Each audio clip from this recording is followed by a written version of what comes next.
Amy, welcome to the show. Thank you. It's so good to be here. I'm excited. And it's one of those things that took the time they needed to take. I think we were first in contact a few years ago, and it Mhm. didn't work out for us to have this conversation. And then it was Oscar Trimboli who put us back in touch. And with every interaction we had, my curiosity just grew. So Likewise. seems to be like the right moment. I love it. Here we are. Yes, as you just published your book. Yes, I'm very excited. Um, Congratulations. Wait, can you hold on? Yes.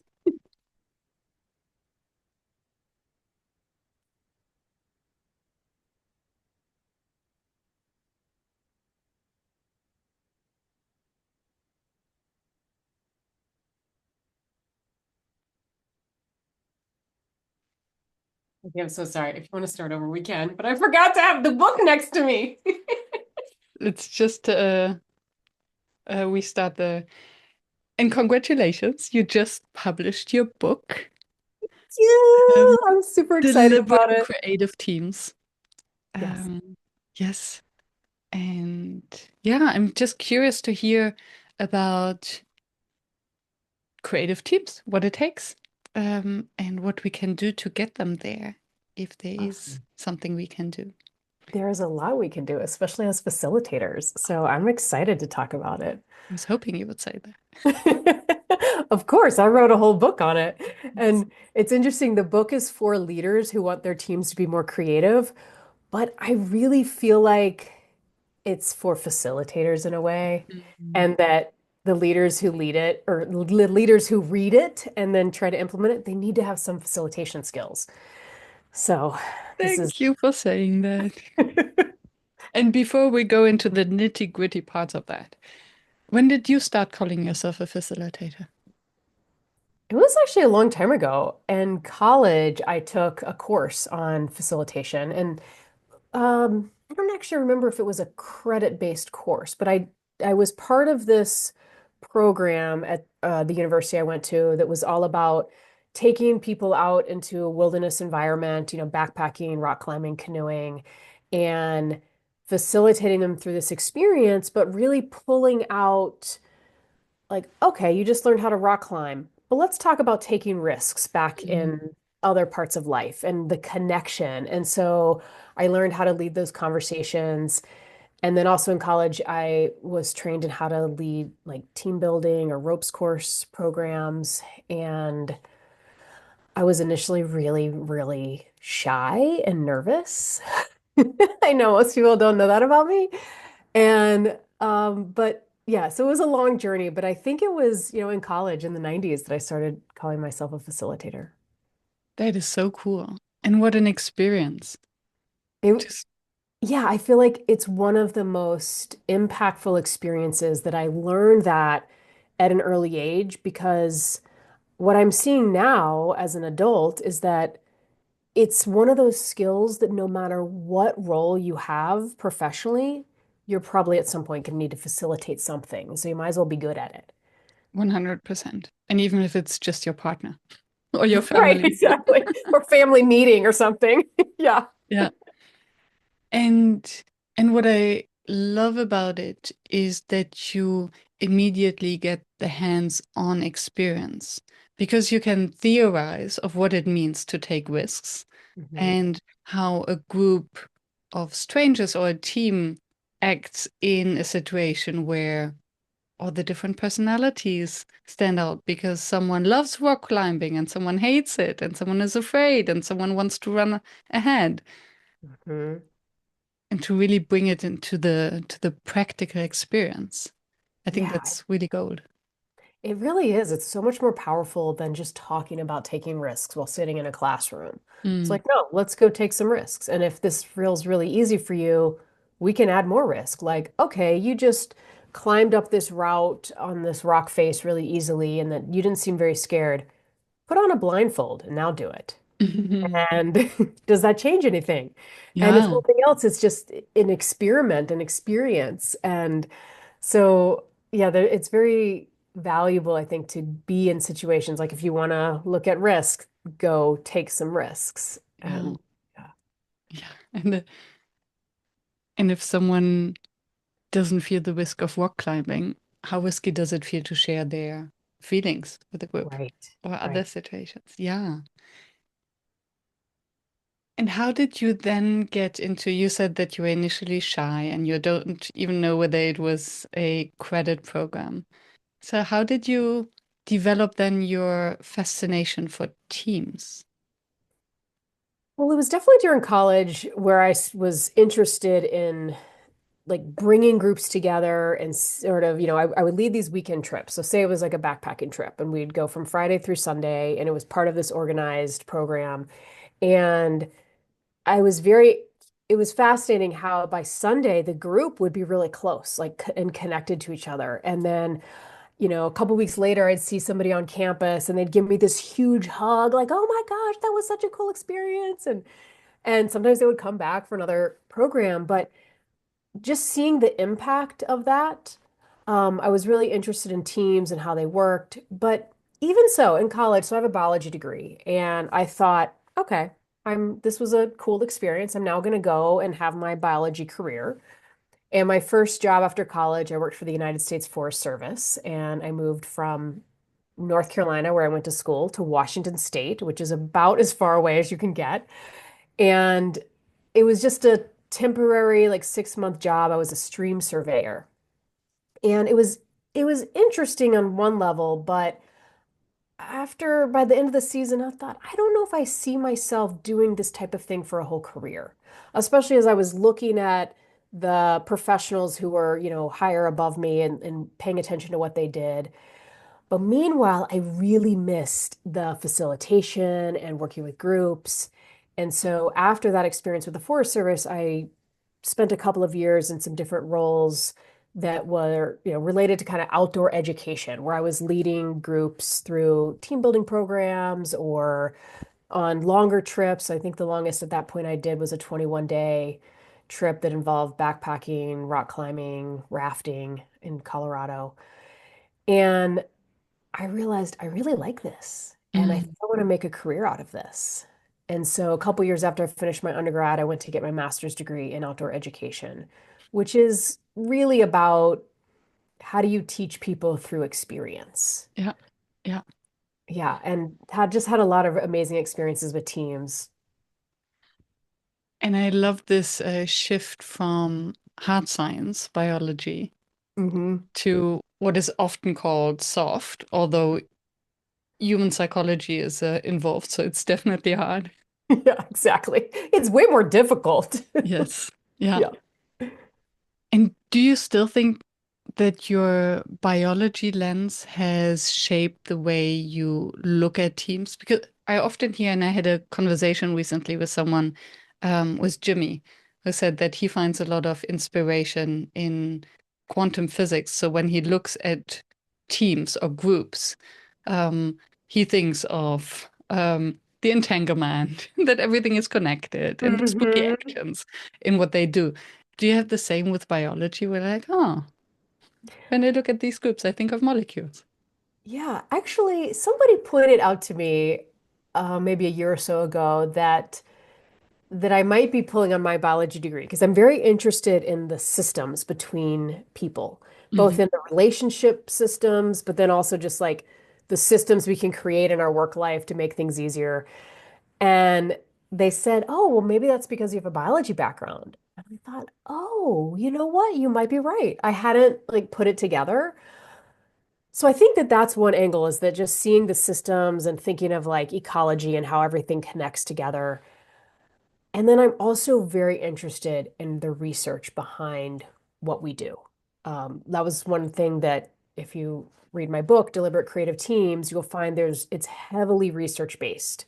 That it's based on my research, but also on the research of, hundreds of other people, that I didn't want it to just be this book that was like, oh, here's some ideas I have, that I really wanted it to be grounded in like, but what do we actually know? What does Mm. science know? And so I think that early biology degree has, influenced me throughout my career. Yeah, yeah. Thank you for sharing that. I'm always fascinated how this early academic lens Hmm. actually shapes the way how we see the world. And for me, it's similar. So when the way how I approach group work is always, I think, inspired by be economics Mm. and Is that behavior your background? economics. Yeah, Love it. yeah. So say more about that. Like, how does the economics impact how you see groups? The individual decision making, Mm. the trade-offs, the biases, Mhm. the um, the different the different types. Yes, some are maybe more egotistic than others, but what is actually driving our behavior and our decision making? What can be the factors that can shift that? Mhm. Um, yeah, Mm. I love that. Yeah, and I think too, it's like those individual decisions that we all make, they impact the group so much. yeah, And if we shift those a little bit, that can also impact the group, which I feel like is really exciting. totally, totally. Yeah, we can crowd in and crowd out ideas, Hmm. which is also crowding in, crowding out is also an economic concept of investments. How do you Ah. attract investments by the by private companies? Anyway, this is a tangent. You know, okay, now I need to fill this bracket, I have the impression. So when I say crowding in ideas, I mean having a prompt that really tickles the group that they come up with more ideas. Hmm. When I say crowding out ideas, then I put my ideas into the group and then it's like a leadership bias. They jump on that idea and they forget about their own. Ah. And in economics, it would be that if a large organization is crowding in investments, it means that they show that they're trusting. Hmm. Hence, they invest a little bit to bring even more small investors in. If they're crowding out, then they invest so much that drives the price higher, and then the smaller investors would not jump on the project. Oh, that's interesting. I love that parallel. Yeah, I don't think I knew that phrase crowding in and out, especially in the economic Mm, angle. Um, that makes so much sense. Yeah, and I do think that's something like leaders have to be aware that because sometimes if you're in a leadership role within a team, your whatever you say can carry a little bit more weight. And so you want to use that sparingly if you really want the collaboration from the team. And so if you throw out your thought, you might be crowding out those other ideas. yeah, And that you don't want to get in the habit of that. exactly, exactly, or at least be aware of the consequences. Yeah, exactly. So, what is it that then makes teams creative? Well, I was very curious about this early in my career, and I ended up doing my dissertation research on this. And I don't know if you've had this experience. It's one that I'd had many times where I had been in some teams that were highly creative, and I just loved being a part of them. I felt energized. I looked forward to the team meetings.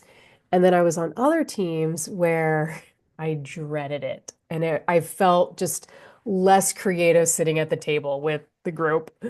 And so when I went to get my PhD, I really wanted to look at what's the difference between these two groups. And And before we go there, yeah. um, I would love to just disentangle a little bit. What do we understand by this creativity? Because Like, what I hear and what happens, so I immediately have a picture in my mind. mhm. And for me, this kind of creativity would be yes, ending each other, building on ideas, connecting different aspects, different ideas to come up with something new. Yeah. So the definition of creativity that I use, that I did not come up with, this comes from the research literature, but the simple version is creativity is novelty that is valuable.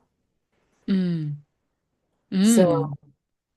novel Mm. meaning like new, different, unique, original, kind of that's what novel is. But then there's also this value to it. I mean, we've certainly seen plenty of things that are novel that like nobody cared about. But the value, I think, is the hard part because then it's like, well, who decides what's valuable? And what do you mean by value? And it could be financially valuable. That's certainly where we often go with business, but it could be something that's going to make you more efficient or productive or it's just something that makes you feel good. You Mm, like it. Like there's that aesthetic value. And it could just be, in the eye of the beholder. It doesn't mean everyone has to like it. But in some way, it's providing some value or benefit or use or, however you want to look at that. But creativity is novelty that is valuable.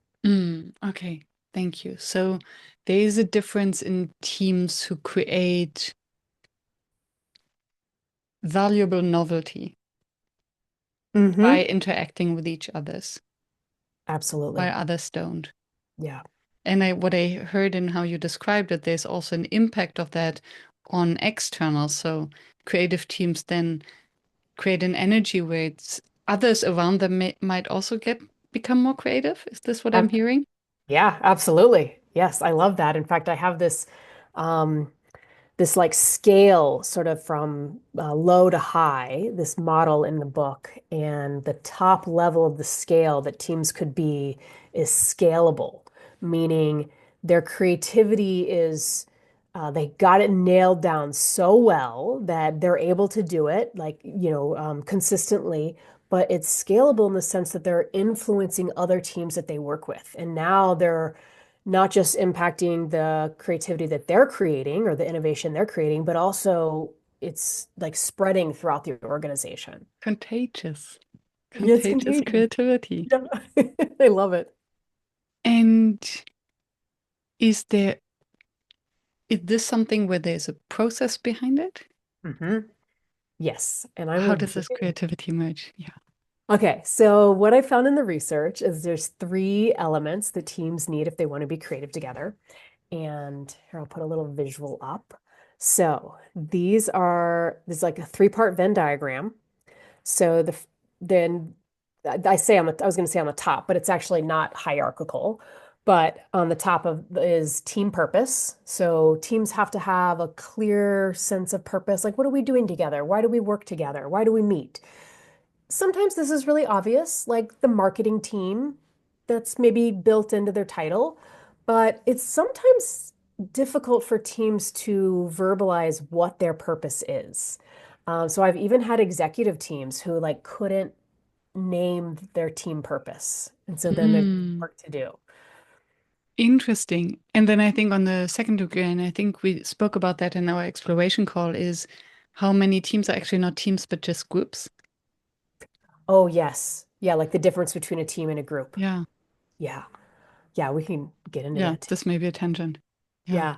Yeah. Sorry. So the next circle here that I found was that teams need to have a high level of team dynamics, like strong team dynamics, and that includes trust, communication, conflict. Like they need to be able to at least have a moderate level of trust with each other, enough trust that I could put an idea out on a table and I know I'm not going to get shot down. Mm, I don't need to trust them to, the level that I might trust my spouse, but I need to be comfortable. Psychological safety is another term you probably have talked about on this show. yeah. And And I love that you said conflict yes, because it's the way how we deal with we do need the conflict to inspire maybe creativity because if we all agree, there's very little novelty coming out of it. exactly. Yeah. And I think there's a lot of danger in never disagreeing because usually if a team is not disagreeing, it's a kind of a fake harmony. Mm. And that another term for that is groupthink, that we're Mm. just going to all agree but actually behind the scenes we really don't. And so that causes a lot of problems. And that's when bad decisions are made. It's like, if your team's talking through a decision and you disagree with it, it's your responsibility to speak up. It's also the team dynamics there, that responsibility of the team to create an environment where that can happen, that it's appropriate and it's comfortable enough. I mean, it's always a little Mm. uncomfortable to speak up. And I have a follow-up question to that, but I first want you to finish the Venn diagram. Okay. And then, so we have team purpose, team dynamics, and this third one is team creative process. And that's does the team member know and use a creative process? And that's the area that most teams they struggle with. They don't even know there could be a process to be creative. And Mm. so my work with clients ends up we spend a lot of time in that circle. helping them understand the process. I love that. And I will park this here. The process is right Yeah. there. And before that, ask what is the role of the team itself? How much is driven by this team and how much is driven by the leader? Because I can imagine that, especially for the dynamics and to exemplify what kind of conflict we want to have and what feels safe and what doesn't, there's often a leader who would need to model it and maybe call behavior out Hmm. that Hmm. doesn't belong. Yeah, I think it's definitely like a both and. Like the leader plays a critical role, but so does every single team member. Mm, And I remember this team that I worked with a few years ago. They were really struggling and they asked me to come in and facilitate a staff retreat. And there was one person who was not the team leader, and she was so toxic. And to the point where I felt like this is more of like a therapeutic need, like beyond what, I can facilitate this day and provide some guidance, but this is like this person needs deep therapy in order to change their behavior. And it was one of these moments where I'm like, the team leader could actually be incredible. And would they still be able to provide a positive environment for everyone, given this one person's just horrible behavior? Now, all that being said, that is the exception. I think most cases that's not true, and that most people are willing and able to look at their own behavior. And I think mm. it's one of the most powerful things team members can do is to I was going to say monitor the behavior. I don't mean in the sense of like always being like, oh my gosh, am I doing the right thing? But just paying attention of how you're showing up. Self-awareness, kind of a Self, healthy degree of self-awareness and maybe maturity. absolutely. Mm. Yes, I think that's it. Self-awareness and maturity kind of come together and now you have emotional intelligence. Yeah. And what I just wrote down, what came to my mind, and maybe primed by your background and our conversation about biology. What is nature and what is nurture? In the sense of what is nature of you have these, you recruit the right people for the team. And what is nurture? You come to the team and therefore you become this creative being. Yeah, that's the age-old question, isn't it? Like, we don't, I mean, there's not really a right answer for that. And I also think um, there's so many skills someone can show up with, right? That certainly if you have the opportunity to bring in someone with a high level of those interpersonal skills, they understand how to work well with other people, they understand even the nuance of somebody throws out an idea and you don't like the idea, how do you respond in that moment? Mm, Or do you wait until a better moment? And that takes, I think, a certain level of nuance and finesse and just like communication skills. You could teach that to someone for sure. It's a lot easier if maybe they learned that earlier on in their life, their career. Some people I think grow up in an environment where they're seeing that behavior modeled, and other people grow up in an environment where they're seeing a lot of conflict and disagreement, and all of that impacts how we show up at mm. work.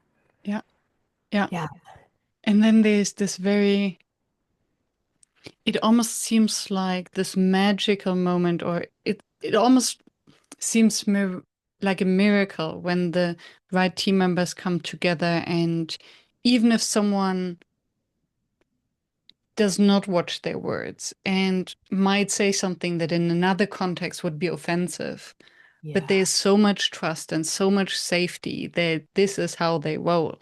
yeah.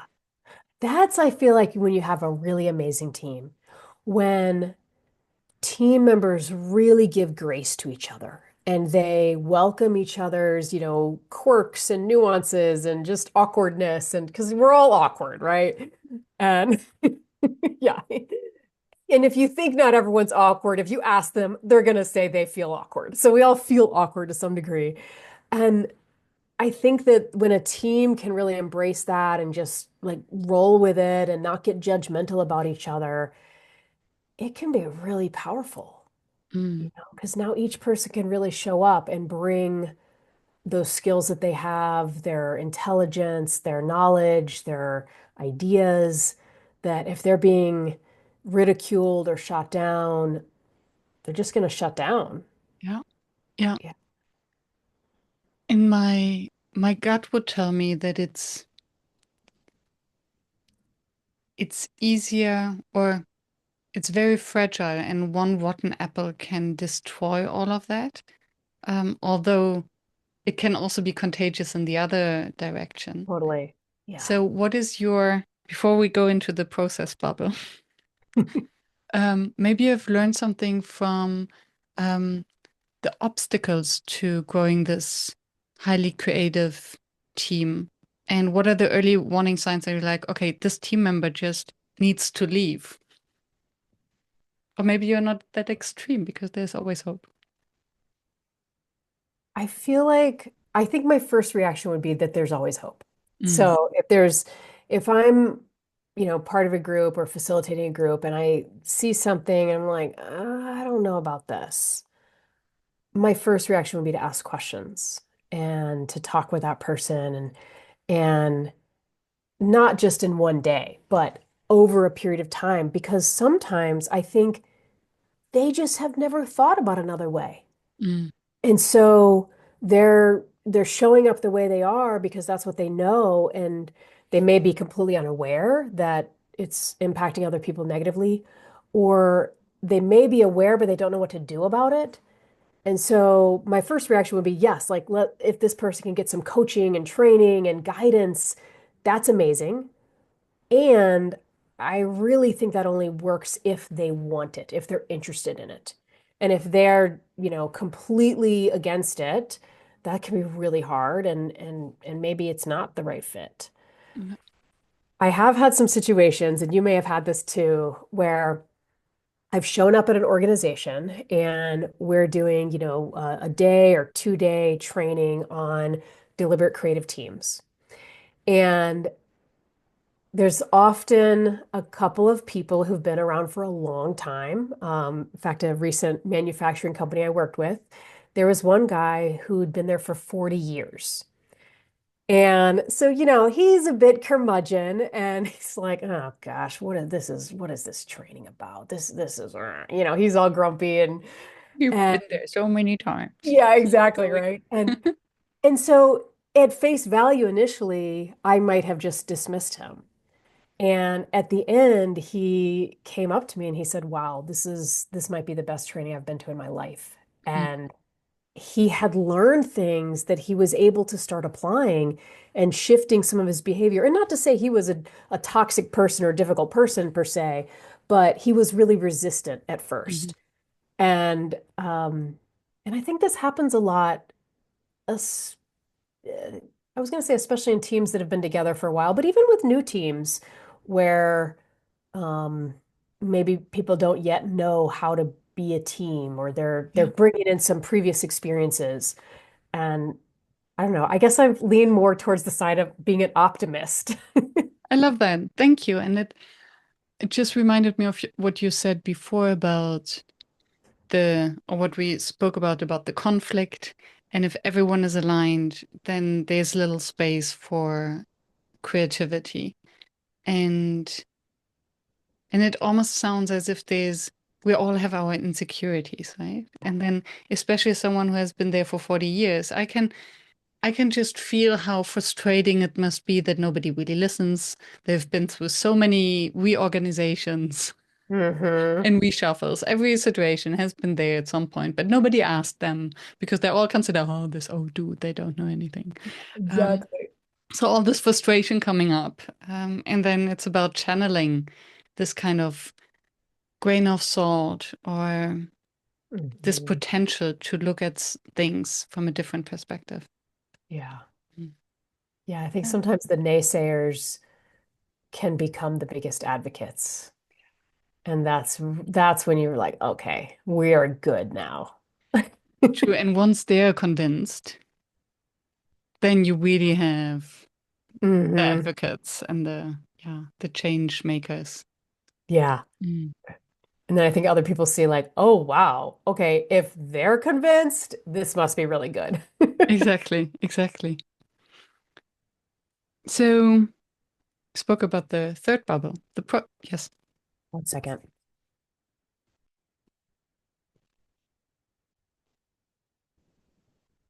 Window was open. no problem. Um, so I'm taking the process bubble off the shelf that it was parking there. Sounds great. Um, I'm very curious. What is, because when you speak of scalability of creativity, and especially under the complexities that we only slightly touched upon, Hmm. um, what is a process that creative teams can, oh, what is the magic sauce of this process that doesn't kill creativity, that enhances it and scales it? Yeah. Well, I think what's interesting is there's a lot of myths around creativity. And one of those is that, we just get these ideas that come out of nowhere and then we implement them. And, it's like the light bulb goes off and then we're all good. And I do love the light bulb as a motif or as a symbol of creativity, but what I really like about it is the history of how Thomas Edison, who did not invent the light bulb, but he designed the one that really led to like mass use, that his team went through 2,700 iterations before they got to one that worked well.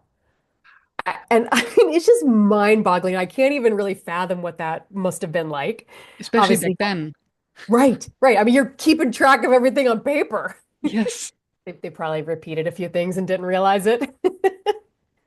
But I think that if you really look at if you go back and look at creativity of any situation, you'll see that it actually follows a fairly similar process every time.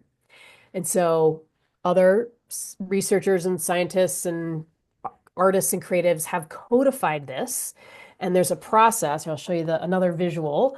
Um, this one is called creative problem solving. There are many out there, human-centered design, uh, design thinking, Triz, synectics. But if you take all of these and you lay them next to each other, they're basically more or less the same thing with different labels for the Mm, stages. So here's the one that I teach. It's called creative problem solving. And there's these 4 stages that you have done. We've all done this in our life. So let's say you're trying to be more creative with, I don't know, maybe a workshop you're designing. mhm, And so you start off at the top, which is clarify. And that clarify stage, that's where you're asking questions. You're trying to understand, like, okay, what does this group need? What's the purpose here? You're just getting all this background information. From there, you generate lots of ideas. Once you have a better sense of the problem, you generate lots of ideas. And hopefully, like some teams, what I've noticed is they'll generate 3, 4, 5 ideas and call it good. And I'm saying, like, what if you generate dozens? What if you get over 100? Now it could be really interesting. So you generate lots of ideas, and then from there, you take the best ideas and develop them further. So, when you first have an idea, it's a couple sentences, build that out, and like, well, what if we tried this? What would happen? So you develop that idea further, and then finally you implement it. Now we can go through this process really quick, like 5 minutes, 1 minute even, or it might take months, years, depending on the level of the problem. Now, here's the challenge we all have is that all of us have a preference for one or more of these stages. mm, There's this assessment tool called Foresight, which measures these stages or measures our preference. mhm. And so what happens, like for me, I love ideating and I love implementing. And both these things I get a lot of energy out of. And when I can clarify and develop, mostly because I've kind of taught myself how to do that, like force myself, but that is more draining to me. Mhm. So my preference would be, well, let's just skip it. Let's just jump right into ideas. But obviously, if I don't know what the problem is and don't understand it, what's the point? Like I'm generating ideas for nothing, right? Yeah. So when groups understand this, they can be more intentional about going through that process And they can also start to understand those moments where they might kind of butt heads a little bit. Mm. Like if I'm a strong ideator and you're a strong clarifier, and you want to ask a bunch of questions and I want to generate ideas, You get annoyed, I get annoyed. exactly. Unless we know we're going through this process. And right now we're in the clarify stage and it is your space. And I'm like here to support you. And I'm just hanging tight till it's my turn. But we're still doing it together. We're still collaborating. I love that how the process of creativity links to the personality types Yeah.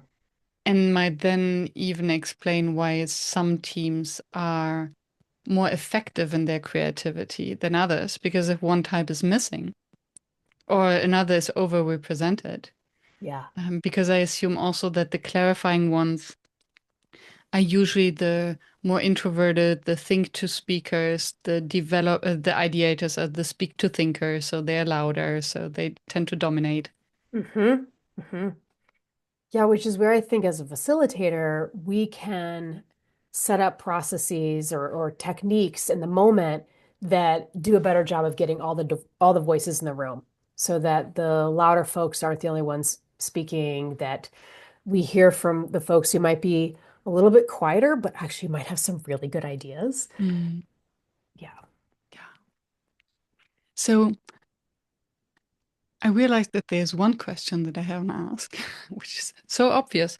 Um, and then I would go into yeah, and then we see where we go next. Deliberate creativity. Mm-hmm.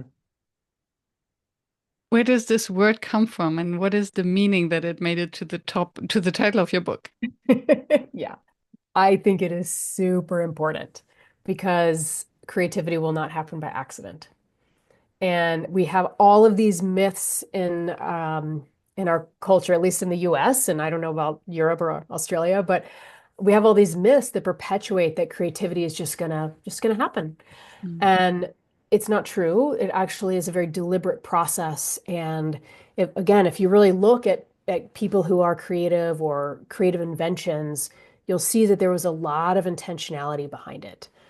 And I think one of those myths that we share is the story of Sir Isaac Newton when he discovered gravity. And do you know this story? please tell it. So the story goes that he was sitting under an apple tree and eating lunch. This is like in the 1600s. So he's sitting there eating lunch, and all of a sudden, this apple fell out of the tree and hit him on the head. And in that split second, he realized gravity was a thing. He shouted, Eureka! And then he announced that gravity exists. Okay, it's so ridiculous, actually. It's not at all what happened.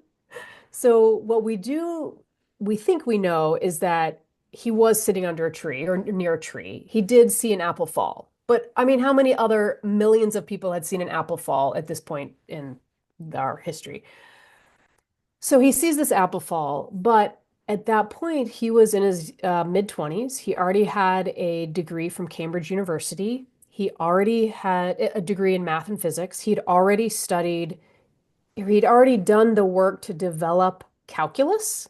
Mm, But this wasn't just like your average guy, right? He was really digging deep into understanding math and how the world works together. So we think that at that moment it did spark a thought for him. He then spent 21 years trying to understand why do things fall down and not float or fall sideways. And 21 years later, he wrote a book or published a book called Principia, which laid out the universal laws of of motion. And so we think that like you're gonna just have this idea, like eureka, and you're just gonna shout and you're gonna like be this brilliant human. And that's not what happens. And usually when you have an idea for something, it might come in a moment, but it's usually something you've been thinking about or you've been exploring before. Maybe not at that very minute, and that's kind of the cool thing about our brain is that it's working even when we don't know it's working. But you're usually not getting ideas for something you've never thought about before. mm. Yeah, which makes a lot of sense. And then I wonder, so this eureka moment, whether this is the curiosity, because usually we start, so digging so deep to take 21 years to Hmm. stay with a problem or a Yeah. curiosity Yeah, takes a lot of commitment. it does. And I think the art of seeing something that others don't, or no, questioning something that everyone sees but nobody has questioned before. That's where Yeah. the curiosity starts. And then the creativity is maybe the craft and the Hmm. hard work around it. Yeah. I do think that curiosity is a key piece of being creative and Mm. that we're asking questions, we're looking at things from a different angle, we're open to ideas. Um, yeah, I'm trying to imagine like what creativity would be like without some curiosity. Mm. It's sort of hard to fathom. Yeah. And then I can also imagine that curiosity is something that we can actually learn. Mm-hmm. Because very often we don't ask questions because we don't know enough to start with. Mm-hmm. But once we learn a little bit, we're like, oh, and then this entire world opens. Yeah. Yeah, in fact, this friend of mine, his name's James Robillata, and he designed this sweatshirt that I wear a lot, and it says, "Curiosity is a choice." Mm, And I lovely. really like that. It's like, yeah, Yeah. I can choose to be curious about anything and ask questions and dig in. But yeah, it's a choice we can make. And it's I'm the thing that I think of, the thought that I came up with is that we cannot be curious and X at the same time. We cannot be curious and angry. We cannot be curious and fearful and all Yeah. these things. So if we choose to be curious, we'll also be more cheerful and happy and have an Mhm. easier life in general. I mean, I think that's such a good mindset for teams, in that if there's somebody who, like, there's a story I shared in my book that is a story I think many of us have experienced, where this is early in my career. I'm in my 20s and I was part of this team. And I just remember one day this teammate came to a meeting. She's like, okay, y'all, I have this challenge. I really could use some ideas. Could we just spend a few minutes brainstorming? Everyone's like, yeah, of course, let's go. So she explains the problem, she clarifies, and then we start generating ideas. And it was like the fourth idea.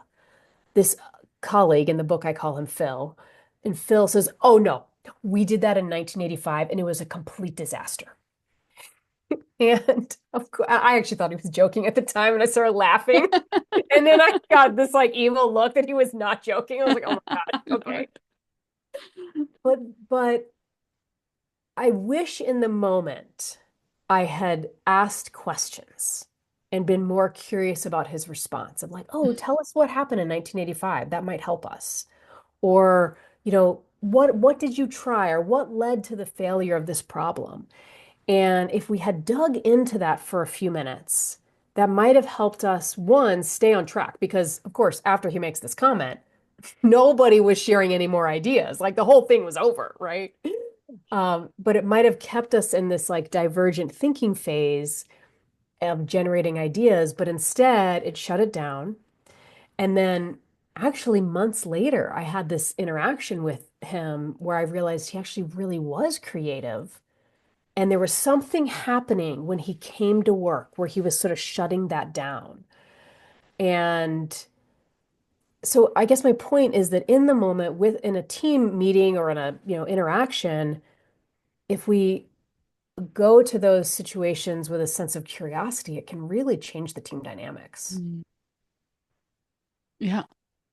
Also reminding me of the person you cited, you mentioned earlier, who was working for the company for 40 years.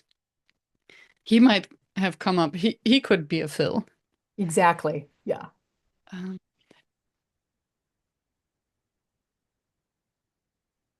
which leads me to innovation. Um, does innovation always involve creativity? Yeah, I think it goes back to those definitions. So Creativity is novelty that is valuable. And the way I think of innovation is that it's basically creativity with economic gain. And if you really start thinking about how we use these terms, that we use the term creativity a lot in the arts, humanities, literature. We say, oh, that person's a really creative artist or a creative writer. Um, but then over in the sciences, technology, we tend to use the word innovation more. But Interesting. yeah, but we could say an artist like Georgia O'Keeffe was innovative, but we usually just say she's creative. Not just, but we usually say she's creative. Or we could say someone like Steve Jobs from Apple was creative, but usually we say he was innovative. The way I look at it is it's actually the same thing. They're both following the same process. Some people say that creativity is just the ideas Hmm. and that innovation is the implementation. I disagree with that. And the research that, came up with this creative problem solving process, like implementation is one of the four stages. And I think that's so important because it's iterative. And so we implement something, we learn from it, we're then, using what we learned to make it better. I mean, ideas are a dime a dozen, really. I mean, I feel like we could, have 20 people in the room, we give everybody the same idea and say, go do something with this idea. And you're going to come back with 20 vastly different results. Yeah. So to me, creativity and innovation are basically the same thing. But innovation tends to be more, usually we think more of like that financial focus. And so Interesting. sometimes I do have clients, this is kind of unusual. Usually these people don't end up being my clients, where a CEO or somebody will say to me, oh, yeah, I want my team to be innovative, but I don't want them to be creative. And I just sort of have to laugh.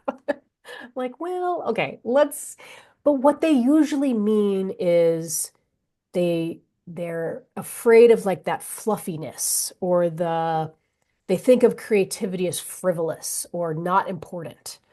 And it just goes back to the myths and understanding what it all Yeah. really is. Yeah, the messiness before it lands, the tangents. Hmm. Yeah, and that's part of it. It's, a big part of being creative is divergent thinking, which in the name, divergent means you're going to be diverging and getting off track. Whoa. Our Zoom screen just got balloons. Yes, they came out of nothing. I guess they like the divergent thinking idea. Yes. Oh, yeah, and so I think sometimes leaders can get really nervous about the divergences because they think like it's a waste of time or it's frivolous. And it's like, well, it's just part of the process. It doesn't mean you're doing or implementing these frivolous ideas. Just hang tight and keep going. And often those ideas that might seem a little silly at first can lead to really cool things. Mm, yeah. And without having the clarity at first, Mm. the likelihood is very low that they will actually lead to something. Yeah, exactly. You got to clarify what the problem is. Because the other thing that happens there, if you skip the clarify stage, is that often you're solving the wrong problem. Mm, You think the problem is over here and it's actually over there. And through the clarifying process, you'll figure that out. yeah, Usually. yeah.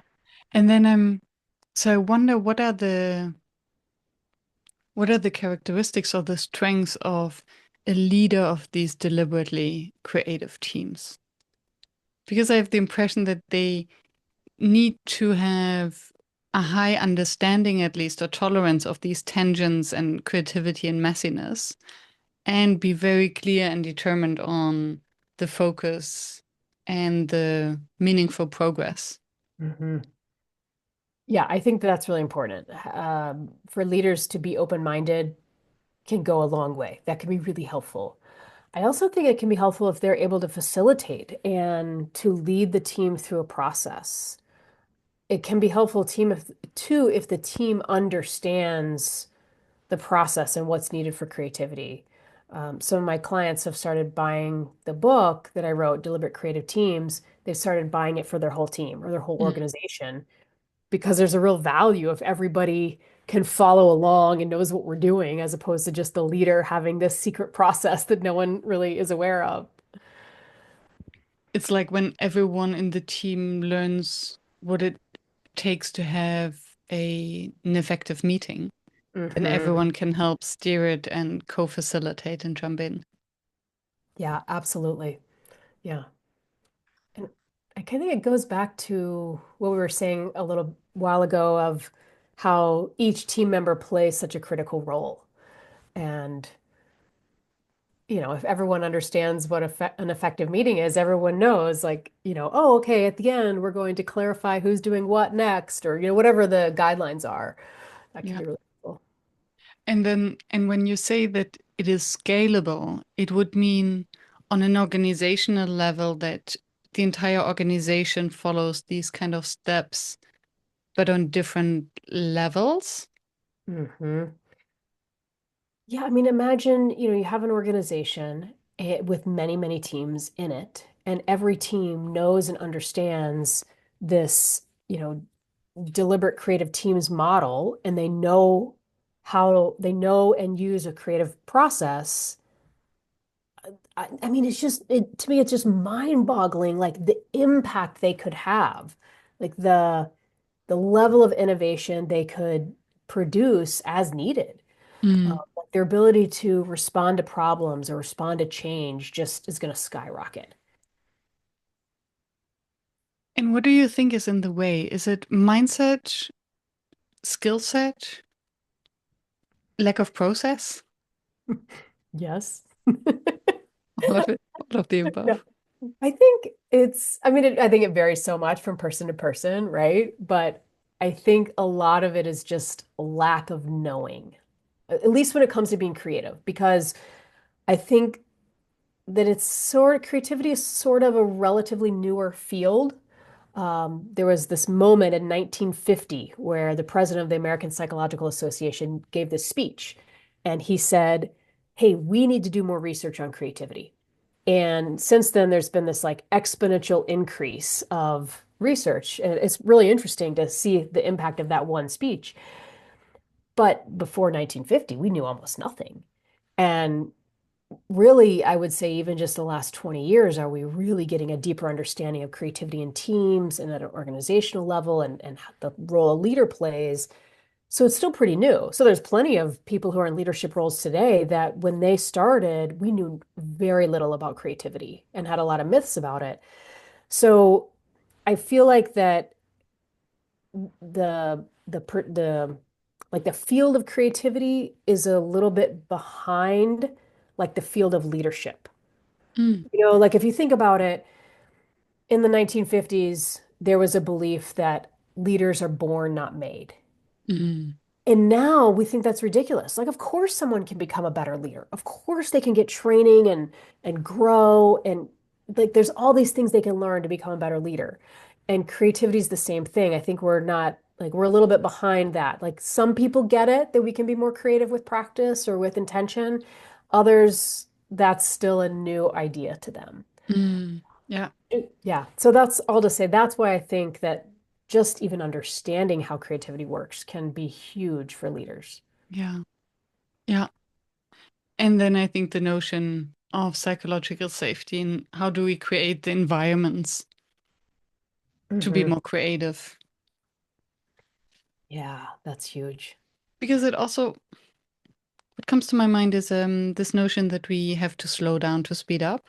Because Yes. this messiness takes time. So you first have to take 5 steps back before you can take one step forward. Hmm. I love, yes, I'm a big fan of that phrase, like, slow down to speed up, go slow to go fast. I do think it's a challenge that organizations have right now is that our world has gotten so fast. I mean, the fact that you and I are right now in different countries and on this video call it just speaks to the speed that we can work at. And if organizations can slow down just a touch, Mm. you know, when I work with my clients, one of the biggest when I ask, what's getting in your way of creativity, every place I go, some people say time. We don't Mm, have time. And I think it's like you're adding this new stuff onto people, these new tasks or projects or duties, but then not letting go of anything. yeah, And so then there's just this like this weight that I can't add anymore. And if we could slow down, it's like, okay, let's just examine what might we get rid of? What's no longer serving us? What might we automate? What might we do with AI? That's, a new question yeah, we can ask.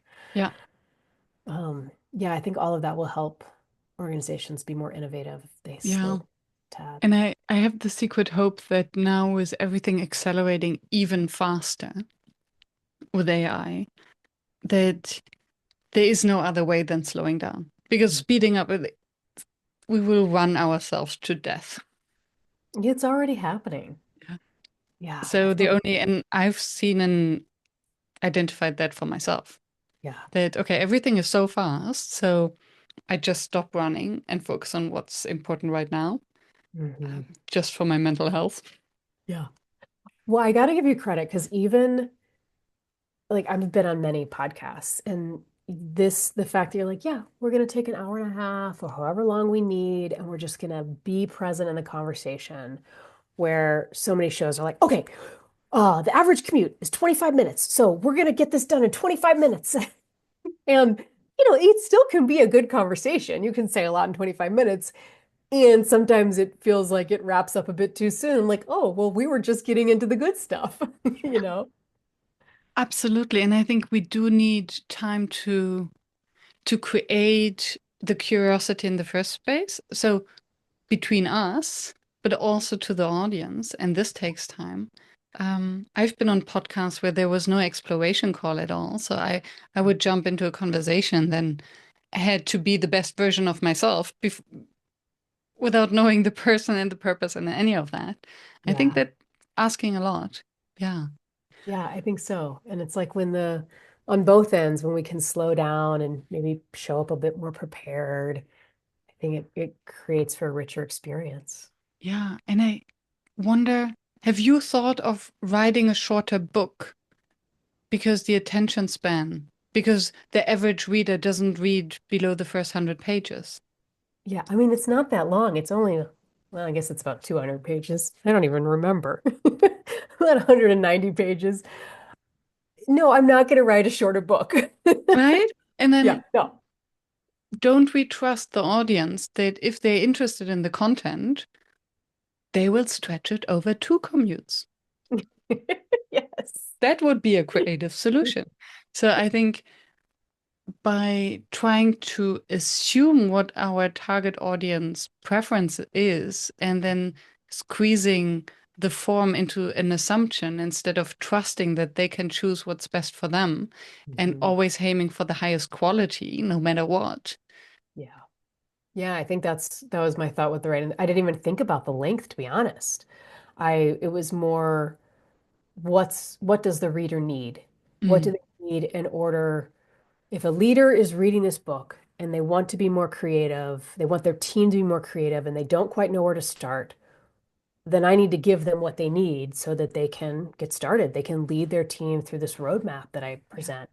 And yeah, it's as long as it needs to be. And it's not that long. I mean, it's pretty typical book length, but yeah, I don't think it would have been as good of a book if I cut it in half. yeah. Yeah. Yeah.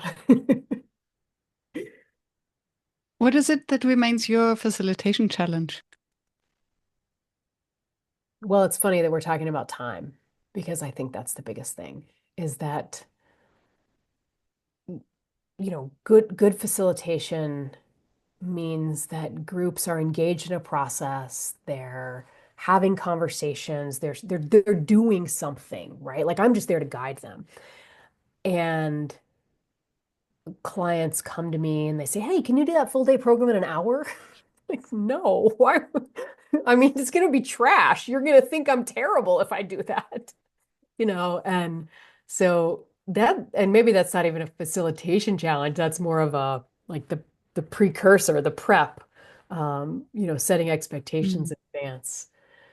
But That's one challenge I face quite a bit. And I feel like that's also it's a little bit of a like a weeding out process that the clients who they're serious, they're like, wow, you can do all this in a day? You can do this in 2 days? This is amazing. Yeah, this is going to change our entire organization. I've had clients who are like, this is going to save tens of millions of dollars if we just spend a day or day and a half on this process. I'm like, wow, Mm, cool. So now it's like almost a moot point. Um, but yeah, yeah, exactly. And I think that's how we must drive the conversation and the thought Mhm. process. It's not, oh, I have an hour. What can we do in an hour? What can we do in a commute? Yeah. But what is the problem? And how, yeah, Which we can do a lot in a commute or in an hour. We still can do some things, but it just isn't as deep. Or it might take 10 commutes, yes. 10 separate hours to get there, which, if that's the structure, that's fine. We can work with that. Yeah. Yeah, and I think what you or what we just discussed about the podcast is true for workshops. And I'm glad that you do mention the full day or 2 day workshops because there was a part of me that was wondering whether full day, 2 day, 3 day workshops are actually dead. Oh, they're not dead completely. Maybe not as popular, but yes, I'm trying to think. Late last year, like October and December, well, it was interesting. I was working with this company. They're a big manufacturing company, have multiple facilities around the United States. I think they're even in Europe.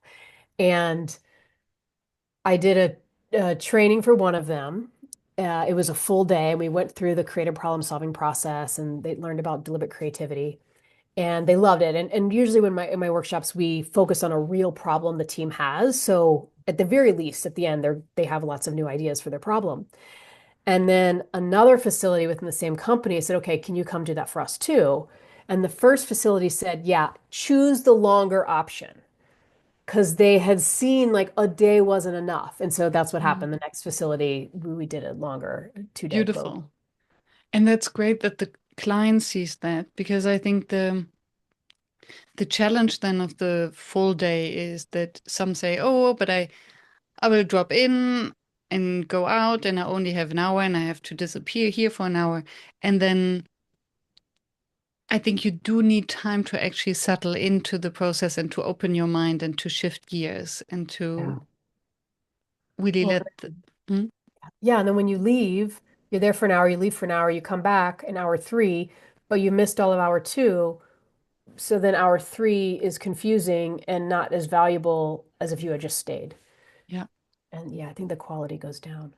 yeah, yeah. And that's an opportunity for the trainer or facilitator to also say, okay, it's full commitment, Yeah, exactly. no tourists. No tourists. I like that. What is it that you wished you had known Before what? before starting your journey as a facilitator? What would be your advice to your younger self? Mm. I think what I wish I'd known earlier is that it's okay to be seen. Mm, what do you mean by that? I think that's partly why, as a younger facilitator, I was so shy, is like this fear of being seen.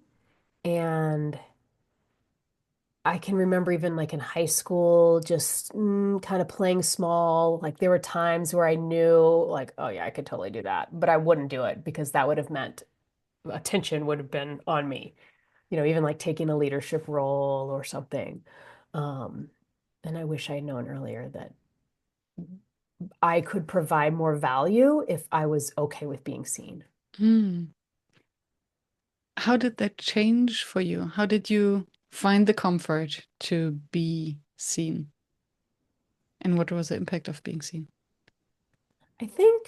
I mean, it's definitely an evolutionary process that maybe I'm still in. Um, but I remember, okay, so in college, I was a part of this program that I mentioned before, where I was leading these trips. And my sophomore year of college, I transferred into the school. I went to a different school my freshman year, horrible fit, transferred in this new school my sophomore year.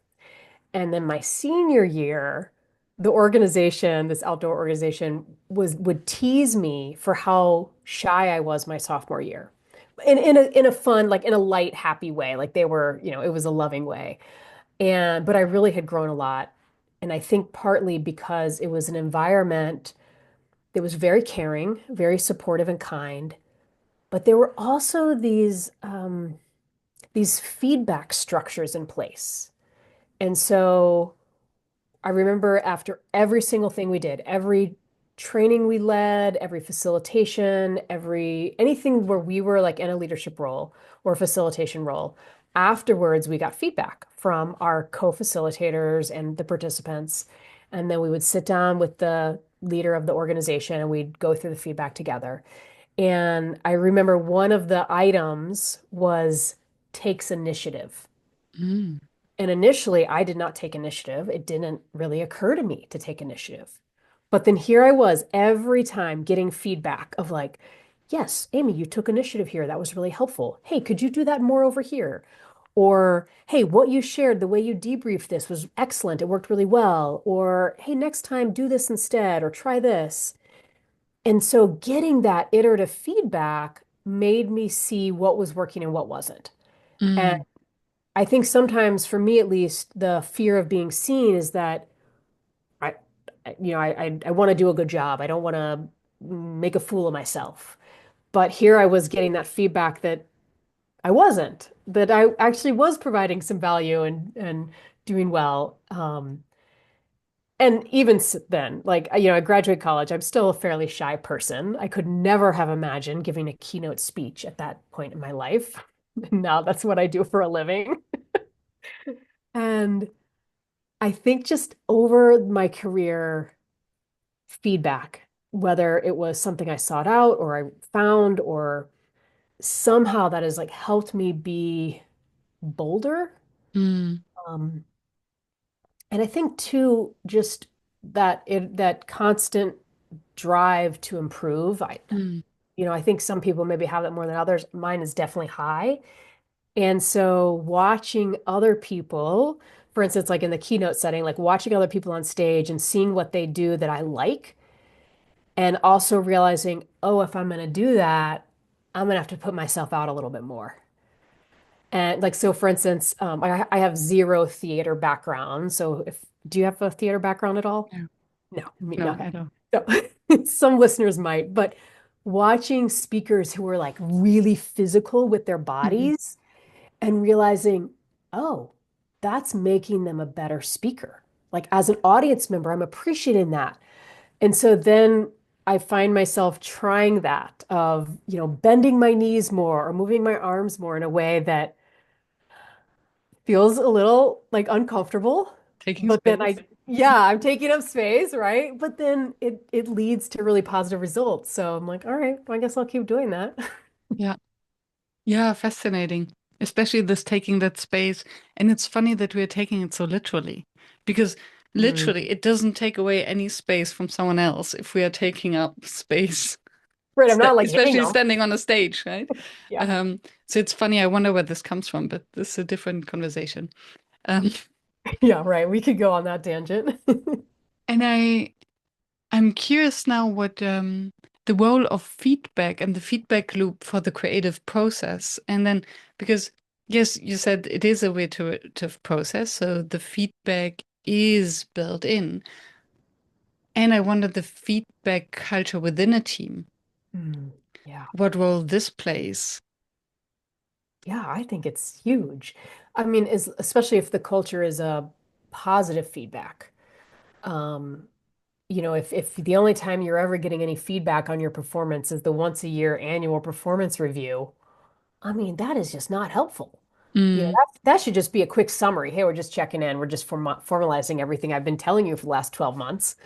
Um, but I think, yeah, and I think most people crave it. They want feedback. They yes. want to know, and that's what all this research says, that people really want feedback.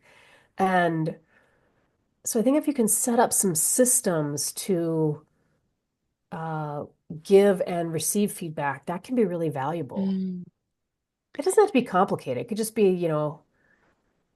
short check-in conversations or Yeah. Or even after conversation, what did you appreciate about the other person? exactly.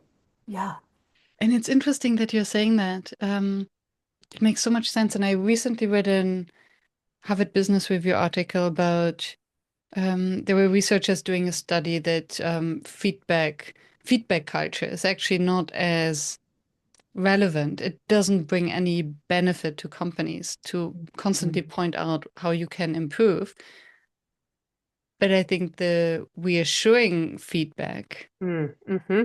this really has a positive impact because we do more what we are good at and we feel better and we connect more. We have this bonding.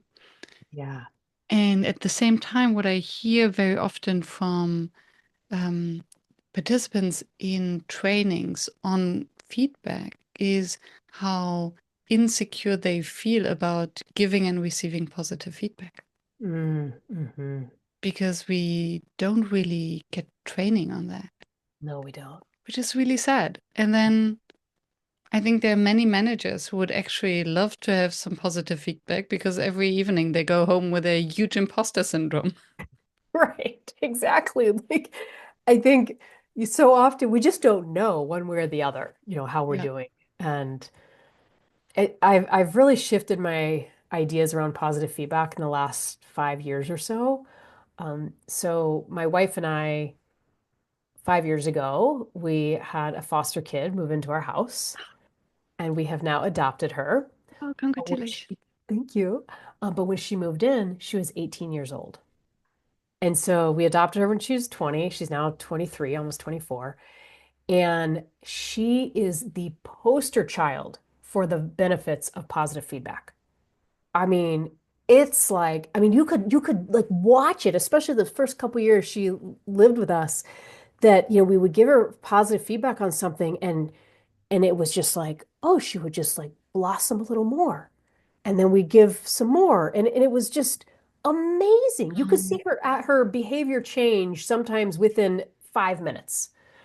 And I don't, I mean, it was a great lesson for me because I don't know, I guess I was okay at it. I wasn't bad at it, but I didn't think about how important it was until watching her.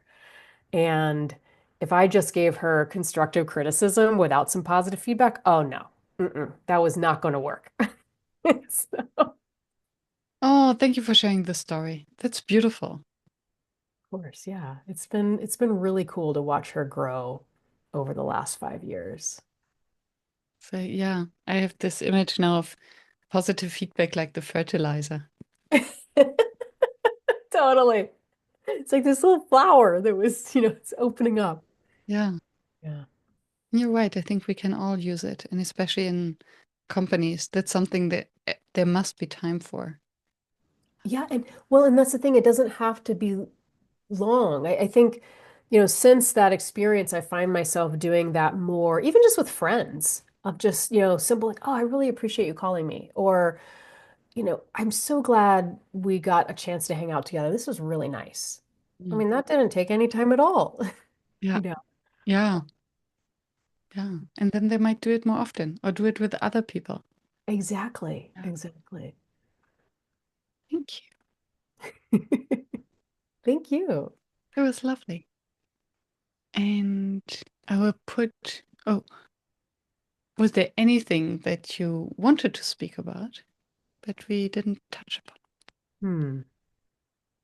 I don't think so. I feel like we talked about a lot. And yeah, thank you for having me here and letting me share a little bit about creativity and deliberate creative teams, which I just geek out about and love talking about. Yeah, thank you. And I will put your links to how to find you, how to work with you, how to find your book in the show notes. Thank you. And Yeah. yeah, Thank you, Miriam, for having me and for just this really cool work that you're doing around facilitation and how we work and teams. And it's awesome. thank you. Likewise. Yeah.